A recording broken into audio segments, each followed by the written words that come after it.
উর্বর ক্রান্তীয় জলবায়ু থাকা সত্ত্বেও প্রয়োজনীয় চালের মাত্র 2/3 উৎপাদন করতে পারে মালয়েশিয়া। খাদ্য স্বয়ংসম্পূর্ণতা অর্জনে এখন চীনা বিশেষজ্ঞদের সঙ্গে কাজ করছে দেশটি। আর এই পরিবর্তনের মূলে রয়েছে র্যাটন ধান চাষ পদ্ধতি। র্যাটন প্রযুক্তি হলো এমন একটি পদ্ধতি যেখানে একবার ধান কাটার পর গোড়ার অংশটুকু রেখে দেওয়া হয়। সেই গোড়া বা নাড়া থেকেই পুনরায় নতুন চারা গজায় এবং পরবর্তী মৌসুমে ফসল দেয়। এতে বীজ, শ্রম এবং সারের খরচ যেমন বাঁচে, তেমনই বৃদ্ধি পায় ফসল। যেমন ঘাস কাটার পর আবার গজিয়ে ওঠে, ঠিক তেমনই ধান ক্ষেতেও জন্ম নেয় দ্বিতীয় ফসল, যাকে বলা হয় ratoon crop.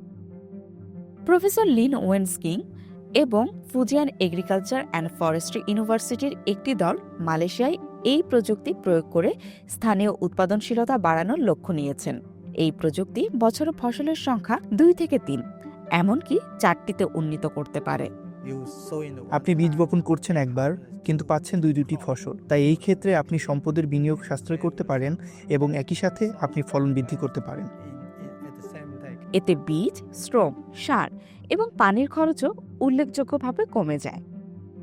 পেনাংয়ের Chinese entrepreneurs association প্রকল্পটি বাস্তবে রূপান্তর করতে গুরুত্বপূর্ণ ভূমিকা পালন করেছে। এর মাধ্যমে স্থানীয় কৃষকদের আয় বৃদ্ধির পাশাপাশি দেশের খাদ্য নিরাপত্তা নিশ্চিত করার স্বপ্ন দেখা হচ্ছে। আমি সেই ব্যক্তি যিনি বিশ্ববিদ্যালয়ের সাথে আমাদের রাজ্য সরকারের যোগাযোগ করিয়ে দিয়েছি। আমরা দেখতে পাচ্ছি যে প্রকল্পটি আমাদের চাষিদের আরও বেশি অর্থ উপার্জন, আয় বৃদ্ধি এবং আমাদের স্বয়ংসম্পূর্ণতার স্তর বৃদ্ধিতে সত্যি উপকার করবে।